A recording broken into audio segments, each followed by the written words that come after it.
ನಮಸ್ಕಾರ. SR public ನ್ಯೂಸ್ಗೆ ಸ್ವಾಗತ.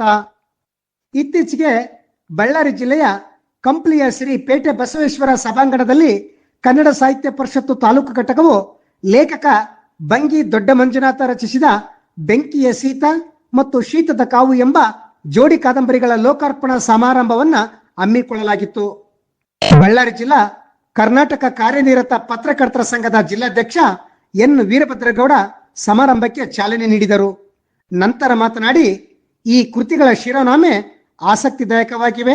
ನಿತ್ಯ ಅನೇಕ ಕೃತಿಗಳು ಬಿಡುಗಡೆಗೊಳ್ಳುತ್ತವೆ, ಆದರೆ ಓದುಗರ ಗಮನ ಸೆಳೆಯುವಂಥ ಕೃತಿಗಳು ಮಾತ್ರ ಉಳಿಯುತ್ತವೆ ಎಂದರು. ಓದುಗರ ಮನಸ್ಸು ತಲುಪುವ ಕೃತಿಗಳು ಮುಂದಿನ ಶತಮಾನದಲ್ಲೂ ಬದುಕಿ ಉಳಿಯುತ್ತವೆ ಎಂದರು.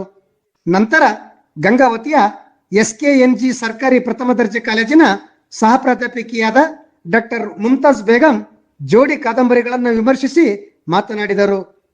ಮನುಷ್ಯ ಜೀವನದ ವಿವಿಧ ಸ್ತರಗಳನ್ನ ಕಾದಂಬರಿ ಕಟ್ಟಿಕೊಡುತ್ತವೆ. ಈ ಎರಡು ಕೃತಿಗಳಲ್ಲಿ ಮನುಷ್ಯನ ಈರ್ಷೆ, ಶೋಷಣೆ, ಮತ್ಸರ, ತಾತ್ವಿಕ ಸಂಘರ್ಷಗಳ ಕಥಾವಸ್ತುವಾಗಿವೆ ಎಂದು ಕೃತಿಯ ಬಗ್ಗೆ ಮಾತನಾಡಿದರು. ಅಖಂಡ ಬಳ್ಳಾರಿ ಜಿಲ್ಲಾ ಕನ್ನಡ ಸಾಹಿತ್ಯ ಪರಿಷತ್ತಿನ ಅಧ್ಯಕ್ಷರಾದ ಡಾಕ್ಟರ್ ನಿಶ್ಚಿರುದ್ದಪ್ಪನವರು ಬಹಳ ಕಷ್ಟಪಟ್ಟು ಬಳ್ಳಾರಿಯಲ್ಲಿ ಕನ್ನಡ ಸಾಹಿತ್ಯ ಸಮ್ಮೇಳನ ತಂದಿದ್ದು ಉತ್ತರ ಕರ್ನಾಟಕದ ಹೆಮ್ಮೆಯಾಗಿದೆ ಎಂದರು.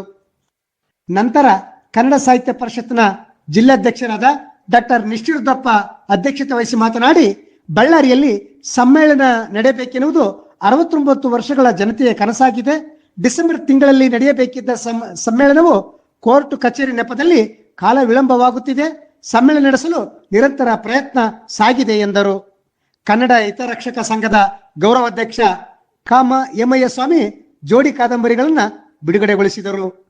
ಶ್ರೀಪೇಟೆ ಬಸವೇಶ್ವರ ದೇವಸ್ಥಾನದ ಅಧ್ಯಕ್ಷ ಡಿ ವೀರಪ್ಪ, ನಗರಾಭಿವೃದ್ಧಿ ಹೋರಾಟ ಸಮಿತಿ ಅಧ್ಯಕ್ಷ Krishna S Pol, pyramid master Koneru Shri Ramakrishna, Kasappa ತಾಲೂಕು ಅಧ್ಯಕ್ಷ ಷಣ್ಮುಖಪ್ಪ ಚಿತ್ರಗಾರ, ಲೇಖಕ ಬಂಗಿ ದೊಡ್ಡ ಮಂಜುನಾಥ, ಕಾಸಪ್ಪ ಪದಾಧಿಕಾರಿಗಳಾದ ಅಂಬಿಗರ Manjunatha, SD Basavaraj, ಯಲೆಗಾರ Venkatareddy, ಹಾದಿಮನೆ ಕಾಳಿಂಗವರ್ಧನ, Ashoka Kokkanur, S ಶ್ಯಾಮಸುಂದರ್ರಾವ್, UM Vidyashankar, Badiger ಜಿಲಾನ್ Sab ಮುಂತಾದವರು ಈ ಕಾರ್ಯಕ್ರಮದಲ್ಲಿ ಪಾಲ್ಗೊಂಡಿದ್ದರು.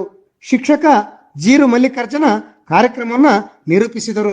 ವರದಿ BH ಶರಣಪ್ಪ, ಜಿಲ್ಲಾ ವರದಿಗಾರರು, ಬಳ್ಳಾರಿ.